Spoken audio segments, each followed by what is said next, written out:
اللہ نے ہمیں سیدھے راستے تک پہنچنے کے لیے بہت کم ٹائم دیا ہے آخرت کے لحاظ سے. دنیا کے لحاظ سے تو یہ بہت ٹائم ہے. قرآن کہتا ہے کہ جب آخرت میں برے لوگوں سے حساب و کتاب ہوگا تو وہ کہیں گے کہ اے اللہ تو ہمیں ایک بار دنیا میں دوبارہ بھیج دے تاکہ ہم تیرے پیغمبروں پر ایمان لائیں اور ہم تیری فرما برداری کریں. یہ مضمون قرآن مجید میں بہت مقامات پر آیا ہے. مشرک کہے گا واللہ ربنا ما کننا مشرکین، اللہ کی قسم ہم تو شرک کرتے ہی نہیں تھے. تو گنہگار کہے گا ان تقول نفس یا حسرۃ علی ما فرطت فی جنب اللہ، ہائے افسوس کہ میں اللہ کے بارے میں بہت سخت کوتاہی میں مبتلا رہا. قرآن بیان کرتا ہے نا کہ تمہاری کیفیت کیا ہوگی اس وقت، بلکہ قرآن یہ بیان کرتا ہے جب موت کے وقت تم برزخ کی زندگی اپنی آنکھوں سے دیکھو گے تو اس وقت تمہاری کیا کیفیت ہوگی. دیکھیں، ایک تو مرتا ہوا انسان ہمیں نظر آ رہا ہوتا ہے، لیکن ایک مرتے ہوئے انسان کو بھی کوئی کچھ نظر آ رہا ہوتا ہے جو ہمیں نظر نہیں آتا اور نہ وہ ہمیں بتا سکتا ہے. جیسے جو آدمی بستر پہ لیٹ جائے سونے کے لیے تو ایک پوزیشن تو یہ ہوتی ہے جس میں وہ مکمل جاگ رہا ہوتا ہے، جس میں ہم سے اس کا رابطہ ہوتا ہے. ایک پوزیشن یہ ہوتی ہے جس میں وہ گہری نیند سو رہا ہوتا ہے، اس کا ہم سے رشتہ ڈسکنیکٹ ہو چکا ہوتا ہے، ہم سے کوئی رابطہ اس کا نہیں ہوتا. ہم اسے ہنسنے کی بات کریں ہنسے گا نہیں، رلانے کی بات کریں روئے گا نہیں، کتنی خطرناک خبر دیں اس پر کوئی اثر نہیں ہوگا. لیکن ہمیں یہ لگ رہا ہوتا ہے کہ یہ بے ہوش ہے، مگر وہ ایک الگ دنیا میں گھوم رہا ہوتا ہے. وہ جس دنیا میں گھوم رہا ہوتا ہے اس کو خواب کہا جاتا ہے، عالم خواب. وہ یہ سمجھتا ہے کہ یہ حقیقت ہے اس خواب کو. اچھے خواب بھی ہوتے ہیں، برے خواب بھی ہوتے ہیں. بعض اچھے خواب ایسے ہیں آنکھ کھلتی ہے تو انسان افسوس کرتا ہے یار میں تو سمجھ رہا تھا یہ سچی مچی کا ہو رہا ہے میرے ساتھ. بعض برے خواب ہوتے ہیں انسان کی آنکھ کھلتی ہے شکر ادا کرتا ہے اللہ تیرا شکر ہے کہ یہ خواب تھا، اے اللہ تیرا شکر ہے یہ خواب تھا. لیکن خواب میں اس کو یہ احساس نہیں ہوتا کہ میں خواب دیکھ رہا ہوں. تو ایک کنڈیشن تو یہ ہے جس میں وہ بالکل ہم سے منقطع ہو چکا ہے، ایک کنڈیشن یہ ہے جس میں وہ ہم سے رابطے میں، ایک اس کے درمیان کی کنڈیشن ہوتی ہے جس کو میں پیار سے بٹوین کنڈیشن کہتا ہوں. درمیانی کنڈیشن کیا ہوتی ہے جس میں وہ آدھا جاگ رہا ہوتا ہے اور آدھا سو رہا ہوتا ہے. کچھ یہاں کی بھی سن رہا ہوتا ہے، ہمیں لگتا ہے کہ یہ سویا نہیں ہے ابھی، لیکن تھوڑا غائب دماغ بن چکا ہوتا ہے. کچھ چیزیں اس کو وہاں کی خواب کی نظر آ رہی ہوتی ہیں. بالکل یہی کنڈیشن قرآن و سنت سے پتہ چلتا ہے کہ جب انسان کی موت واقع ہونے والی ہوتی ہے تو ایک کنڈیشن یہ ہوتی ہے جس میں وہ مکمل حی ہے، مکمل زندہ ہے، جس میں وہ ہم سے بات چیت کر رہا ہوتا ہے. ایک کنڈیشن یہ ہوتی ہے جس میں وہ مکمل اس کی ڈیتھ ہو چکی ہوتی ہے، اس میں ہمارا اس سے کوئی رابطہ نہیں ہے. اس پہ جو گزر رہی ہے وہ جانے اور اللہ جانے. جیسے حضرت عمر نے فرمایا نا کہ حدیث میں آتا ہے نا کہ جو برا آدمی ہے جب اس کی میت کو قبر کی طرف لے کر جاتے ہیں تو کہتا ہے کہ تم مجھے کہاں لے کے جا رہے ہو، اور اچھے آدمی اچھا کیا کہتا ہے مجھے جلدی لے کر جاؤ. یہ برزخ کی باتیں ہیں جو وہ خود دیکھ رہا ہے. لیکن ایک حالت مرنے والے کی ایسی ہے جس میں وہ آدھا عالم برزخ میں اور آدھا عالم دنیا میں. اس کنڈیشن کو سکرات موت کہا جاتا ہے. سمجھ رہے ہیں بات کو؟ کیونکہ یہاں شرعی احکام چینج ہو جاتے ہیں. شریعت میں کچھ احکام ایسے ہیں کہ ابھی اس کا حکم کچھ اور ہے، مرنے کے بعد کچھ اور ہے. تو جب انسان مکمل حیات میں ہو تو اللہ نے اس کے لیے توبہ کا دروازہ کھولا ہوا ہے. چاہے اس کو 100% یقین ہو جائے کہ میں نے کل مرنا ہے یا 1 گھنٹے بعد مرنا ہے، لیکن توبہ کا دروازہ اس کے لیے کھلا ہوا ہے. ایک آدمی نے ساری زندگی گناہوں میں گزاری، کفر میں، الحاد میں، شرک میں، خدا کا انکار کرتا رہا، اللہ کے ساتھ شرک کرتا رہا، شراب پیتا رہا، زنا کرتا رہا. 90 سال گزار دیے اس نے. اب اسے ڈاکٹروں نے بتایا کہ آپ کی ڈیتھ ہونے والی ہے، آپ کینسر کے مریض ہیں، آپ کا زہر یہاں تک پھیل گیا ہے، یا کوئی اور بیماری ہے جس میں زہر پھیلتا ہے، یہاں تک پھیل گیا کہ 24 گھنٹے میں کے اندر آپ کی ڈیتھ ہو جائے گی. یہ بھی اب توبہ کرے گا تو اللہ اس کی توبہ قبول کریں گے.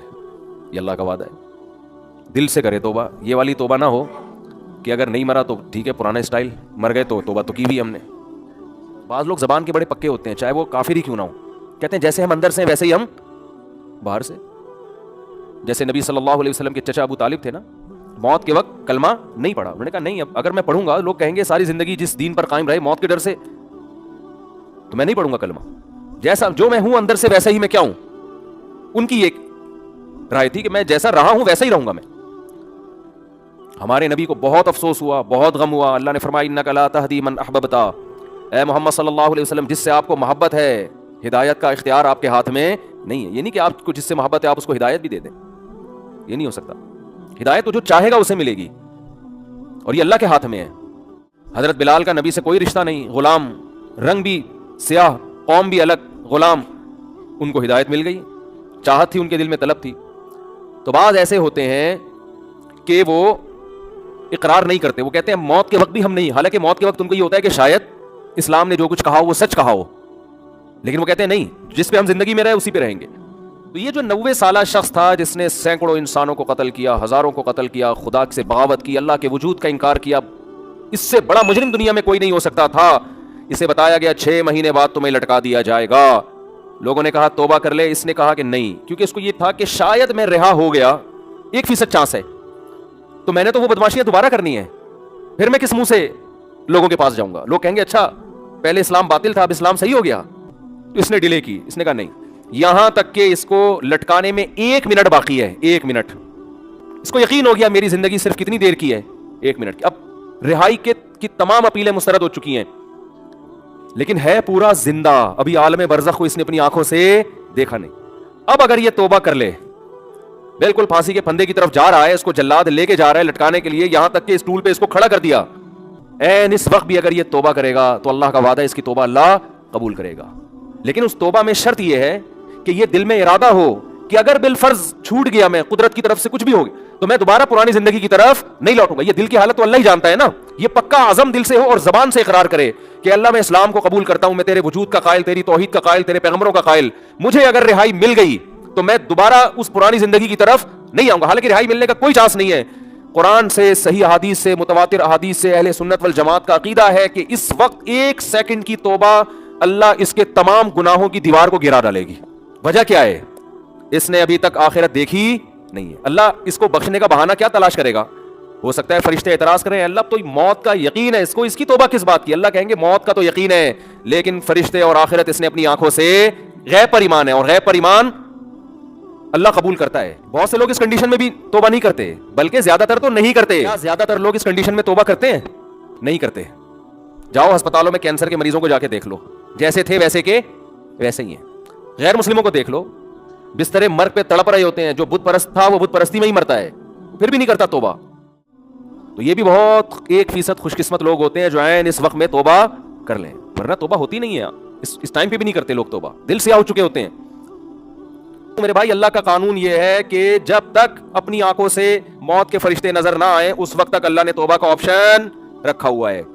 اور جب یہ منظر آپ نے اپنی آنکھوں سے دیکھ لیا, اللہ کہتے ہیں بیڑیاں رگڑتا رہے گا, کلا انہا کلمۃ ہوا قائلھا, توبہ کا کلمہ تیری زبان سے نکلا ہوا ایک کلمہ ہے جو ہوا میں تحلیل ہو کے ختم. اللہ کے ہاں اس کی کوئی ویلیو نہیں ہے. نبی صلی اللہ علیہ وسلم نے فرمایا کہ جہنم کی آگ سمندر کا پانی خوش نہیں کر سکتا, حدیث کا مفہوم ہے, لیکن 2 قطرے جہنم کی آگ کو ٹھنڈا کر دیتے ہیں. ایک اللہ کے راستے میں شہید ہوتے ہوئے, جو شہید کے خون کا پہلا قطرہ زمین پہ گرنے سے پہلے اس جہنم کی آگ کو اللہ ٹھنڈا کر دیتے ہیں. ایک اللہ کے خوف سے رویا ہوا آنسو, کیا زبردست مثال ہے. اتنا سا آنسو ہے, لیکن اللہ جب تک زندہ ہیں آپ, اس آنسو کی اللہ کی نظر میں ایسی ویلیو ہے کہ یہ جہنم کی بھڑکتی ہوئی آگ کو ٹھنڈا کرنے کے لیے کافی ہے. تو بھائی خوش قسمت وہ ہے جو موت سے پہلے توبہ کر. اب آپ یہ نہ سوچیں کہ یار ٹھیک ہے آخری پھندے تک لٹکنے تک, آخری منٹ میں بھی توبہ قبول ہوتی ہے تو ڈیلے کر لو. تو یہ دو گڑبڑے کا اندیشہ اس میں. نمبر 1, آپ کو کیا پتا کہ آپ کس وقت مریں گے, آپ کا آخری منٹ کب آئے گا؟ سمجھتے ہو, پھانسی کے مجرم کو تو پتا ہوتا ہے لٹکنے والا ہوں, ہر مرنے والے کو یہ پتا نہیں ہوتا. دوسری بات یہ کہ مشاہدے پر مبنی یہ حقیقت ہے, جو موت کی وجہ سے توبہ کو ڈیلے کرتا ہے ایسے لوگوں میں اکثر توبہ نہیں کرتے. آپ دیکھ لو, غیر مسلموں میں جوانی میں توبہ کرنے والے, اسلام قبول کرنے والے زیادہ ہیں, بڑھاپے میں اسلام قبول کرنے والے کم ہیں. حالانکہ جوانی میں غیر مسلم بننے میں عیاشی زیادہ ہے, بڑھاپے میں تو ویسے ہی عیاشی نہیں ہے نا. لیکن اس کو تو فائدہ ہی فائدہ, بوڑھے آدمی کو اسلام قبول کر لے, توبہ کر لے, بھائی اب تو کچھ تیری زندگی تو گزر گئی عیاشیوں میں, اب تو جائے گا جنت میں. لیکن دل ایسا سخت ہو جاتا ہے وہ نہیں کرتا. جوان آدمی وہ جلدی کر لیتا ہے, حالانکہ اس کو قربانی زیادہ دینی پڑ رہی ہے. آپ دیکھ لو دنیا میں توبہ کرنے والے جوان آپ کو زیادہ ملیں گے, بوڑھے ہیں لیکن کم ہیں. اسی طرح توبہ کرنے والوں, اسلام قبول کرنے والوں میں جوان غیر مسلم زیادہ ہیں, بوڑھے کم ہیں. تو اس لیے کبھی بھی اس حماقت پہ توبہ کو ڈیلے نہیں کرنا چاہیے کہ مہلت تو اللہ نے دی ہوئی ہے. اور دوسری بات, جتنی جلدی توبہ کرو گے خیر اور برکتیں اتنی زیادہ ہوں گی. آپ نیکیاں زیادہ کما لو. ٹھیک ہے کوئی غیر مسلم آخری وقت میں مسلمان ہو رہا ہے, توبہ کر رہا ہے, گناہ معاف ہو گئے, لیکن نیکیوں کا موقع اس کو بہرحال, ٹھیک ہے اللہ اس کو جنت میں داخل کر دیں گے, لیکن وہ زیادہ اونچے درجات تک نہیں جا سکتا. وجہ اس کی یہ کہ اس کے اعمال میں وہ اتنی خیریں ہیں نہیں کہ جو شخص زندگی بھر اپنے اعمال میں خیر ڈالتا رہا, تو آج آپ توبہ کریں گے, آپ کے پاس پوری زندگی خیر پھیلانے کے لیے, اپنے اعمال میں نیکیاں جمع کرنے کے لیے ڈیلے کریں گے, تو آپ کے پاس نیکیاں کمانے کا ٹائم کم رہے گا. اللہ تعالیٰ سے دعا ہے اللہ تعالیٰ ہمیں جلد سے جلد سچی توبہ کی توفیق عطا فرمائے. وما علینا